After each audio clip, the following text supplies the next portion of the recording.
перед началом просмотра хочу порекомендовать тебе быстрорастущий канал про мистику «Не оборачивайся». Его автор Ти проводит собственные расследования по самым интересным и жутким событиям в истории. Каждое его видео наполнено холодящими душу моментами. Вы узнаете, какие кошмары преследуют космонавтов в космосе, об опасности смертельных файлов и страшных находках в море Селиш. А прямо сейчас Ти выпустил новое расследование про фабрику ужаса. Японский отряд 731, который в годы войны ставил опыты над живыми людьми. Ссылку на канал Ти я оставлю в описании под видео. Подписывайтесь прямо сейчас, но главное помни. Не оборачивайся.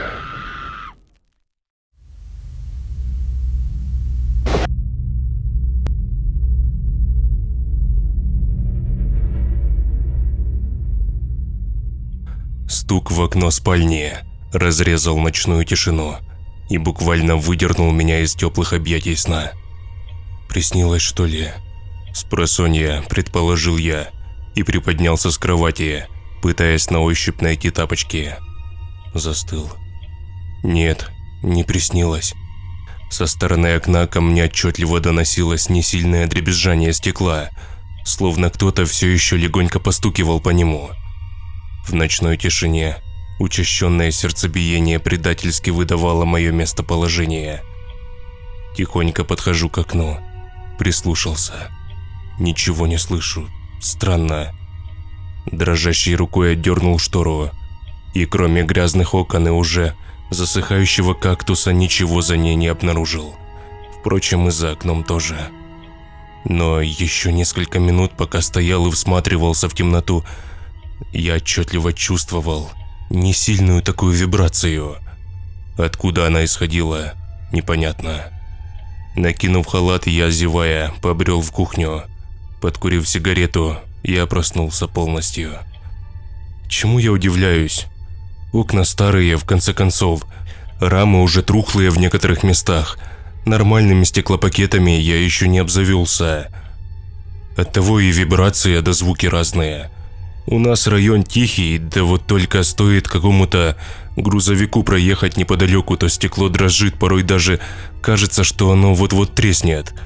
Наверняка и сейчас произошло то же самое. Уже не первый раз я такое наблюдаю. Успокаивал я сам себя, затягивая горький дым. Да, не первый раз. Но той ночью что-то было не так. Вот неспокойно на душе и все. Ну да ладно. Все-таки мысли о предстоящем рабочем дне перебили тревогу. В конце концов, начало 4 утра на часах. Нужно еще немного поспать.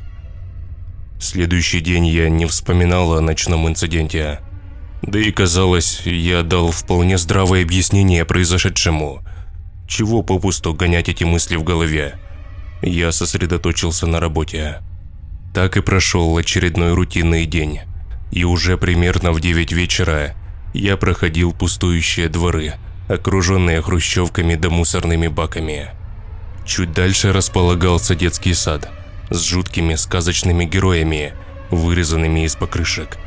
Меня всегда пугали эти твари, особенно когда идешь в темноте, и эта страшная сука из-за угла смотрит. Днем еще ладно, а вот вечером это пугает до усрачки. К слову, за этим садиком и располагался мой дом. Такая же, как и сотни других панельных пятиэтажек, еще советской эпохи. Но именно дом, в котором я жил, казался мне особенно печальным. Как внешне, так и касаемо жильцов. Мне иногда даже кажется, что мои соседи, будь у них такая возможность, поубивали бы друг друга с радостью. Неприятные люди, особенно в моем подъезде. Единственный, с кем я мог хотя бы выйти перекурить да пожаловаться на жизнь, это дядя Вова с 5-го этажа. Самый простой мужичонка с золотыми руками и пропитой печенью. Кроме него я ни с кем с соседей не то чтобы не общался, а даже не был знаком, хоть и живу в этом доме уже 6 лет. Именно дядя Вова в тот вечер встретил меня у подъезда с газетной самокруткой в зубах. «Добрый вечер, Пашок». «Добрый, дядь Вов. Как оно?» «Да ничего, нормально. Вот вышел никотином подышать. прохрипел он. «А дома чего не дышится?» «И так целый день дома, надо же воздуха свежего хлебнуть. Ты как, с работы?» «Ага, дядь Вов, устал, как собака, с радостью бы с вами постоял еще, но надо бежать», протараторил я, чтобы не составлять компанию подвыпившему соседу.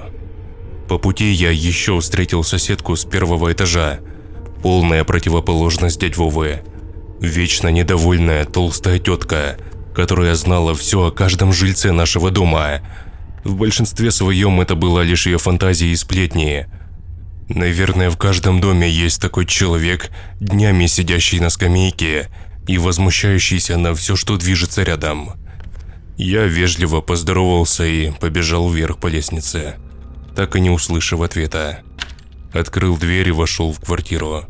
Единственное, что мне хотелось в тот вечер, это как можно скорее принять душ, выпить горячего чая и лечь спать. Так и сделал. Квартира вмиг погрузилась в темноту. Я укутался в одеяло и закрыл глаза. Да вот только стоило мне немного задремать, как вновь в уши врезался стук по стеклу. Легкие постукивания такие, сопровождающиеся несильной вибрацией. Открываю глаза, прислушиваюсь. Что это еще такое? Теперь я не мог все это списать на проезжающую где-нибудь неподалеку груженную фуру. В этот раз я отчетливо слышал стуки в окно, словно кто-то рукой постучал. Вибрация продолжалась еще около минуты, затем все стихло. Мне стало не по себе. Я даже не хотел вылазить с-под одеяла, чтобы посмотреть, что там такое. Да, наверняка то же, что и вчера. 2 тусклых фонарных столба, куча припаркованных машин, детские сады и те резиновые твари в темноте. Все как обычно, тешил я себя. Но ведь стук я на самом деле слышал. Не могло мне показаться такое. Ну что, я совсем поехавший, что ли? Тем более в ночной тишине, когда ни черта, кроме тиканья часов, в квартире не слышно. Невозможно перепутать эти стуки ни с чем. Да и с другой стороны, я живу на 3-м этаже. Кому бы в голову взбрело залазить на такую высоту и стучать в рандомное окно? Это физически, невозможно. Ровная стена снаружи, там и зацепиться не за что. Не знаю, завтра нужно у дяди Вовы поинтересоваться. Может, он тоже слышал что-то. Все-таки усталость взяла верх над моей озабоченностью ночными стуками. Я уснул. Больше той ночью меня ничего не тревожило. Утром я даже не вспомнил об инциденте, так как проспал на работу, и единственная мысль у меня была, как бы не получить выговор от начальства. Все происходящее уже 2 ночи подряд я списывал на свою усталость и на то, что мне просто все причудилось. Тем вечером, возвращаясь домой, я не обнаружил дядь Вову, стоящему у подъезда. Пока подымался по лестнице, все думал, стоит ли заходить к нему и разговаривать о ночных стуках, или мне все-таки показалось. И все это вообще не стоит внимания. Нутро подсказывало мне, что все-таки следует зайти. Так и сделал. Переоделся дома, взял с холодильника пару бутылок пива и поднялся к нему. Постучал в дверь. Шаркающие шаги, скрежет замка. «О, привет, Пашка!» «Добрый вечер, дядь Вов, можно к вам?» Поинтересовался я, показав, что пришел не с пустыми руками. «Спрашиваешь еще? Заходи, конечно.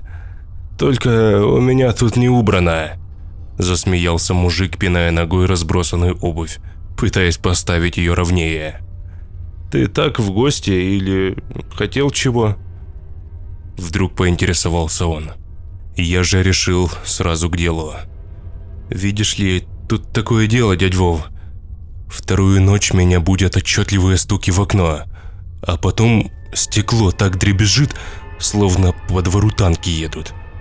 Мужик присел за стол и открыл бутылку пива. «Вот хотел у тебя спросить, то ли я уже переработал и крыша ехать начинает, то ли на самом деле что-то не то. Ты ничего не слышал такого?» Дядя Вова изменился в лице. «Да, было дело. Сегодня ночью. То есть ты тоже слышал стуки? Ну, я не спал еще, магнитофон паял Степанычу с первого подъезда. Так слышу с гостиной что-то похожее на стук. А у меня же окна, как и у тебя, старенькие. Такой звук звонкий. Дядь Вова говорил это вполтона, словно боялся, что его услышит кто. Я положил паяльник, значит, иду в комнату, свет включил и... Мужик заметно разнервничался. Ты, конечно, не подумай, Пашок, я-то выпить люблю, сам знаешь. Но вчера пару рюмок только опрокинул со Степанычем. Не могло мне привидеться такое. Я всем своим видом просил дядьку продолжать, не обронив ни слова. В общем, у нас по дому кто-то натурально лез, как долбаный скалолаз. Интересно, кому в голову взбредет по домам лазить в такое время? Альпинисты, что ли, какие-то безбашенные? Нет, родной, вот тебе крест. Это был нелюдь какой-то. Я полностью его не успел разглядеть. Он так быстро руками да ногами перебирал. Голый такое тело ползет по стене, серо-зеленого цвета. И он рукой коснулся моего окна. И оттого и стук с вибрациями. Рука здоровая такая, больше, чем у этого боксера нашего Валуева раза в 3. Он вновь перекрестился и сделал несколько глотков из бутылки. А потом он остановился, как будто этажом ниже. Я видел его тень краем глаза. Ну, не похоже это было на человека. Хоть расстреляй меня прям тут. Уже повышая голос, твердил сосед. Я тоже вчера думал, что причудилось поди. Побежал в ванную, да водой ледяной умылся. Вернулся к окну, а он все еще тут как тут. Я не рискнул вплотную к нему подойти, да посмотреть. Вот и не спал до утра. И сегодня днем даже не ложился, Пашка. А ведь действительно, дядя Вова выглядел очень уставшим. В его рассказ мне верилось с трудом. Может, и на самом деле перепил мужик. С кем не бывает, белка в гости пожаловала. Но я тоже ведь слышал стуки в окно. Вот что напрягало меня. Слушай, дядь Вов, а кто под тобой живет? Да старушка одна. Ты разве не видел ее? Любовь Михайловна. Она редко, правда, с квартиры выходит, болеет. В розовом платочке ходит постоянно. А тебе зачем? Да так просто. Ладно, я пойду, наверное. Допивая свою бутылку, пробормотал я. Пашка, дело твое, верить мне или нет, но будь осторожен. Ни в коем случае не смотри в окно. Пережди лучше, запрячься где-то. Да, хорошо, спасибо, дядь Вов. За гостеприимство, доброй ночи. Фальшиво улыбнулся я и вышел с квартиры. Ты заходи, если что, я буду рад. Дверь захлопнулась. Я спустился к себе. На кухне закурил. Странное чувство царило внутри. Двоякое. Вроде откровенный бред рассказал мне сосед. Но почему-то я верил ему. Не знаю. Ночь незаметно укрыла улицы. Двор нашего дома опустел. А моя усталость потихоньку брала свое, заставляя глаза слепаться. Поужинав и приняв душ, я наконец улегся в постель с одной лишь мыслью. Что бы ни происходило за окном, я не буду реагировать. Нужно выспаться. Я не знаю, как описать то, что начало происходить дальше. Не только ночью, а и в последующие дни. Но как будто наш диалог с соседом на что-то сильно повлиял. А происходить стали вещи, не поддающиеся здравому смыслу. Эта ночь не была доброй, как пожелал мне дядя Вова. Около 3 часов меня разбудил сильный удар в окно на кухне. Я аж подорвался с постели, благо окно чудом осталось целым. Звука бьющегося стекла я не услышал. Что это было, твою мать? Не прошло и нескольких минут, как удар повторился, но уже с другой комнаты. Что? Да как возможно такое? 3-й, сука, этаж. Что за нахер здесь происходит? Сам себя спрашивал я. Сердце уже вырывалось наружу. Меня бросило в пот. И единственное, что пришло мне в голову, мне, взрослому мужику, это спрятаться в шкафу рядом с кроватью в спальне. Вскоре вновь по стеклу легонько постучали, и тишина. Хотите верьте, хотите нет, но я просидел в шкафу до самого утра, так и не сомкнув глаз. Лишь когда сквозь щель между дверями показался свет, я наконец вылез. Убедившись, что за окнами никого нет, я выдохнул с облегчением. Вышел на кухню и обомлел. Снаружи на стекле было видно отчетливый отпечаток ладони. Я даже не знаю, с чем сравнить это, но присмотревшись, я понял, что отпечаток выглядел, словно его оставили грязной, вымазанной в земле рукой. Жуть, которая сковала меня тогда, я даже не могу описать словами. Меня натурально начало трясти. Я не мог успокоиться. Руки дрожали, словно у меня болезнь Паркинсона. Я попробовал выпить таблетку успокоительного, но это мало чем помогло. Позвонил начальнику, отпросился, сказав, что заболел. Подкурил дрожащей рукой сигарету. Три ночи подряд мне в окно кто-то стучит. Но кто? Что ему нужно? И каким хером он залезает на 3-й этаж? Вскоре страх сменился жутким желанием разобраться во всем этом. Может, это вор какой-то? Не знаю, проверяет, может, есть ли кто дома. Но след от руки даже отдаленно не был похож на след человеческой ладони. Неужели дядь Вова оказался прав? Решил вновь заглянуть к нему в гости. В этот раз дверь мне никто не открыл. Странно. Может, шатается где-то уже. Он постоянно рано утром куда-то уходил. Не раз уже замечал. Человек не работает, но у него постоянно были какие-то дела. Раз уж вышел с квартиры, решил спуститься на 4-й этаж и попробовать поговорить с той бабулькой в розовом платочке, о которой вечером мы с дядь Вовой говорили. Каково же было мое удивление, когда, спустившись, я обнаружил распахнутую дверь. Любопытство взяло свое, и я заглянул в квартиру. Там царил жуткий беспорядок. Разбросанные вещи, разбитое зеркало на комоде, а когда я наконец вошел внутрь, соседки в квартире я не обнаружил, но обнаружил похожий след на окне. Дальше только хуже. Соседка бесследно исчезла, а в последующие дни я не видел ни ее, ни соседа дядю Вову. Мне так-то и дела к ним никакого не было.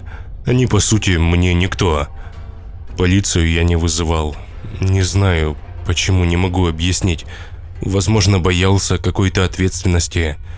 Боялся, что меня обвинят, если с ними что-то случилось. Ведь всякое может быть. Как я сказал немного ранее, несколько последующих дней я не видел ни дядю Вову, ни соседку в розовом платке. Но и в окно мне никто не барабанил. Странно. С каждым днем все хуже и хуже мысли лезли мне в голову. И если, откровенно говоря, на бабульку мне было все равно, я ее и не знал вообще, даже забыл, как звать, то за дядь Вову я переживал. Каждый вечер я звонил ему на телефон, стучался в дверь, но за ней ничего не слышал. Ни шагов, ни шорханья, ни единого звука. Неужели что-то плохое случилось? Думал я в очередной раз, пытаясь достучаться к соседу. И наконец, когда я крикнул, что это я, его сосед, тихие шаркающие шаги все-таки послышались за дверью, и замок открылся. Передо мной предстал запуганный до полусмерти мужик, сгорбившийся и не выспавшийся. «Дядь Вов, что с тобой?» Заходи быстрее». Я зашел к нему в квартиру. «Пашка, теперь я видел его. Дядь Вова, у меня след на окне». «Да что там след, ты иди сюда, иди посмотри». Дрожащим голосом подозвал он меня к окну спальни. Открыл штору. И я присел от удивления на рядом стоящий диван. На окне было несколько следов, таких же, как и на моем, но еще там был след, как будто от лица. Он смотрел на меня всю ночь, сука! Испуганно ворчал мужик, наливая стопку водки. Я уже 3 дня не сплю, Пашка. 3 сраных дня. Почему в полицию не звонили? Звонил, приезжали они. Да вот только эта сука как будто чувствует все. И в один миг раз и скрылась в неизвестном направлении. А потом опять появилась. И лицо его, если так можно сказать, становилось еще злее. Я понял одно. Пашка, нельзя смотреть прямо ему в глаза. Или вообще нельзя смотреть на него. Пока не смотришь, он вроде спокойно себя ведет. Шевелится там что-то, постукивает потихоньку. А коль глянешь в его сторону... Так вон, я глянул. Видишь, трещина на стекле какая. Чуть не выбил, гад. Уж если бы получилось у него, не знаю даже. Разговаривали бы мы с тобой сейчас. Наверное, пойду сегодня у Палыча. Возьму ружье. Каждый день оно здесь появляется. Не могу же я сидеть, как статуя. А вдруг ломиться начнет? Это черт. Нечистая сила, Паш. Черт самый настоящий. Господи, прости. Не могу по-другому назвать эту паскуду. Откуда оно взялось? С какой, сука, лаборатории вылезло? В общем, дядь Вов, у меня товарищ один с работы. Он съемкой увлекается, всякими камерами, фотоаппаратами. Попробую взять сегодня у него пару видеокамер. Установлю как следует. Попробуем понять, откуда оно вообще вылазит. Давай я за ружьем сейчас. Услышишь выстрелы, лучше беги. Полицию вызывать бесполезно, еще и виноватыми окажемся. После визита к соседу я созвонился с тем самым товарищем и одолжил у него пару камер наблюдения. Собственно, он их и устанавливал у нас в офисе, где я работаю. К вечеру камеры были уже установлены и подключены к моему ноутбуку и телефону. К слову, этим же вечером я узнал, что еще пропало несколько человек с нашего дома. К 4-му подъезду приезжала полиция. Долго стояли там, опрашивали людей, зевак еще много собралось. В домашних халатах да тапочках. Но спустя пару часов полиция уехала, а жильцы с испуганными лицами разошлись по домам. Полиция, увы, бессильна в делах, пахнущих откровенной бесовщиной. Этой ночью стуки вернулись и в мое окно. Внутри все сжалось. Сердце забилось в груди в унисон с этими стуками. Ладошки вспотели и потянулись в карман за мобильным телефоном. Именно тогда, в ту же секунду, окно в гостиной разлетелось вдребезги от жуткого удара. Я вновь забился в шкаф и, достав телефон, включил трансляцию с камеры. Господи, что это такое? Непроизвольно буркнул я и тут же сам себе закрыл рот рукой. Немного перемотав назад, я отчетливо увидел какое-то гуманоидное существо, ползущее по стене, подобно насекомому. Лица его не было видно, но мне хватило одних только его движений, чтобы чуть не наложить в штаны. Ведь это действительно был не человек, люди не могут так держаться на вертикальных поверхностях. Да и размером оно было далеко не с человека, раза в 1,5 больше, если не в 2. И я видел, как оно разбило стекло и забралось в мою квартиру. Оно здесь, совсем рядом. Я, сидя в шкафу, чувствовал его приближение, слышал его шаги по осколкам стекла. Тяжелое, хриплое дыхание наполнило квартиру. Шаги становились все ближе и ближе. И, наконец, остановились прямо у шкафа. Господи, то, что со мной тогда творилось, я передать словами даже не могу. Животный страх сковал меня полностью, все мое тело. Я не мог пошевелить даже кончиками пальцев. Старался даже не дышать. Оно остановилось напротив шкафа. Я знаю, что ты там. Вдруг раздался его ужасный хриплый голос. Оно словно выдавило из себя эту фразу, заставив меня обмочиться. Потом последовали легкие, издевательские постукивания по дверце шкафа. Оно словно наслаждалось своей добычей, пыталось растянуть момент. И единственное, что мне пришло тогда в голову, это как можно скорее напечатать сообщение соседу и надеяться, что он сразу его прочитает. Тогда, сидя в шкафу, я вспомнил все молитвы, пытался прочитать «Отче наш» как мог, и, наконец, дверь шкафа со скрипом открылась. И первое, что я увидел, это ту самую руку, жуткую конечность, я бы даже так сказал, с переплетенными между собой пальцами разной длины. Темная грязная конечность, открыв дверь, потянулась ко мне. Именно тогда на весь подъезд прогремел сильный хлопок. Моя входная дверь чуть ли не слетела с петель, а свет с подъезда озарил прихожую. Жуткая тварь тут же, отпрянув от меня, попятилась к окну. И, наконец, когда в прихожей появился силуэт дядь Вовы с ружьем, тварь, разбив очередное окно, выпрыгнула из квартиры. Я же, перепуганный, в слезах и с пятном на штанах, все так же оставался сидеть в шкафу, уставившись на соседа, пришедшего в самый нужный момент. Лишь через несколько минут я пришел в себя, благодаря нашатырю и холодной воде. Дядь Вова привел меня в чувство. Полиция не заставила себя долго ждать. Конечно же, соседа сразу повязали и посадили в полицейскую машину. Стражей порядка тоже можно понять. Кто-то из жильцов услышал выстрелы, вызвал наряд. Те же, приехав, обнаружили расстрелянный замок на двери и дядьку, немного напоминающего алкоголика с ружьем в руках, перепуганного меня в слезах. Тут все налицо. Благо, все обошлось. В тот же вечер дядь Вову отпустили, просто изъяв оружие и выписав штраф. Я поговорил с полицейскими, угостил их, скажем так, немного рублем, ну и, конечно же, заплатив за соседа штраф. Благо, про оружие в деле никто не вспомнил. С дядь Вовой теперь все хорошо. В квартиру к нему больше никто не ломится, и ночью он спит спокойно. Чего не скажешь про меня. Камеры я забыл выключить, и все это время они записывали, тем самым удаляя старый материал и замещая его новым. Да вот только на нем никакого существа уже заметно не было. Теперь ночной гость стал действовать по-другому. Через неделю тишины, когда я уже расслабил булки, так сказать, мне на почту начали приходить сообщения.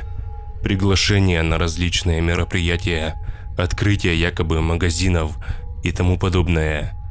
Все бы хорошо, да вот только по указанным адресам не было никаких магазинов и мероприятий. Это были заброшенные объекты нашего города. Я понимал, кто это пишет, но не понимал как. Оно разумное, оно все знает и прекрасно понимает. И поэтому хочу сказать лишь одно. Если ты среди ночи услышишь легенькое постукивание в свое окно, как можно быстрее собирай все необходимое и уезжай к родственникам, знакомым. Если таких нет, сними другое жилье или номер в отеле. Если такой возможности нет, то обзаведись камерами наблюдения и желательно хотя бы каким-то оружием. Возможно, когда оно пожалует в гости, ты его увидишь заранее и будешь готов встретить его и дать отпор.